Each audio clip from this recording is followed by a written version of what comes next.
Let me be the first to say, among many, happy 100th birthday. Dear friends at Sapulpa Church of the Nazarene, what a joy it is to talk to you by video. I wish my family and I could be here. My wife just finished back surgery. She had a laminectomy. She is progressing well, and we are grateful for that. But let me just tell you very quickly how grateful we are for the privilege that we had of being your pastors for a few years back in the 70s. We came to Sapulpa in 1973. We moved there from palm trees, mountains, beaches, deserts, all the way to Oklahoma. And we entered the land of green country. Beautiful place. It was an incredible privilege to drive up to 918 Boyd Street, look at that beautiful brick parsonage, and know that that's where we were going to be living with our two sons, and we were going to be serving a great church.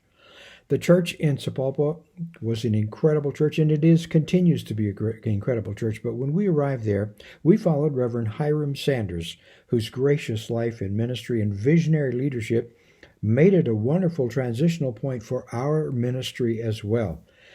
As we moved into Sapulpa, we discovered a lot of interesting things about the community and the church as well. You remember that Bartlett Glass, Liberty Glass, Francoma Pottery, all of these things were kind of key employers for many of our people in the Sapulpa area at that time. And in this community that was originally served by the pastors that had preceded us in the church there in Sapulpa, we found a community with a wonderful and an extraordinary appreciation for the Nazarenes of First Church of the Nazarene in Sapulpa. Our good neighbors right across the street, First Baptist Church, they built a new sanctuary. And their pastor and I were good friends through the Lions Club. And he invited me over and said, Dave, give us a few words of greeting and have prayer and etc. We did, and it was a wonderful fellowship. And the people at First Baptist and First Nazarene, we were good friends. We were comrades in arms because we were serving the same Lord and eager to evangelize the community of Sapulpa. Down the street, Sacred Heart Catholic Church, the priest down there was a very good man, an interesting man, very interested in prayer. He and I had a prayer fellowship together. One time he had a funeral mass for a woman in his church. She had family in our church. And he said, Dave, would you like to be a participant? Had never been to a funeral at a Catholic church. And I said, eagerly, absolutely.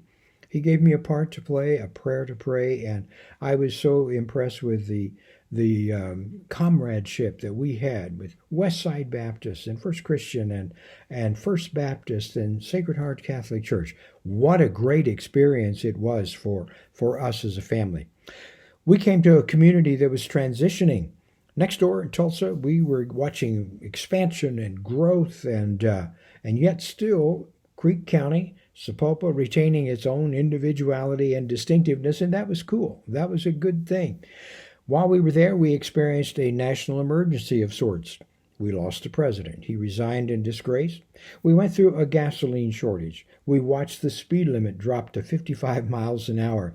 A lot of things happened in those mid-70s while we were your pastors in Sapulpa. I would be remiss if I didn't talk about some of the people.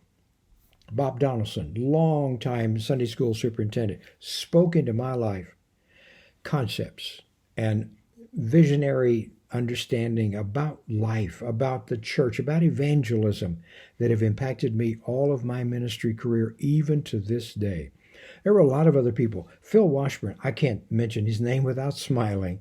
Dr. Phil, Chief of Staff of Bartlett Medical Center, he understood that vital connection between body, mind, and spirit. And he taught me a lot about compassion and how the holistic nature of the gospel unites these things to create mental and spiritual and physical health in people. People like Al Giese, Dick and Doris Yoakum, H.K. and Eileen Jones, Albert and Alice Nelson, Press and Judy Yarger, oh my, a host of other people. I remember eating dinner at the home of the Metcalfs and listening to their story of sacrifice when they literally mortgaged their home to ensure that the payments would be made on the church property. I could tell you stories like this for a long time. This was a congregation who loved us, and we felt loved. We experienced the generosity and the gifts and the graces of wonderful people. You allowed me to take Tuesdays off so I could commute back and forth to Bethany, BNC in those days, and finish my master's degree. You were generous with us, and we appreciate that. Thank you for loving our family, for giving us an opportunity to serve you in ministry. And we look forward to the next chapter that will be written by your church as you move into your second century. God bless you. With love from the Felters.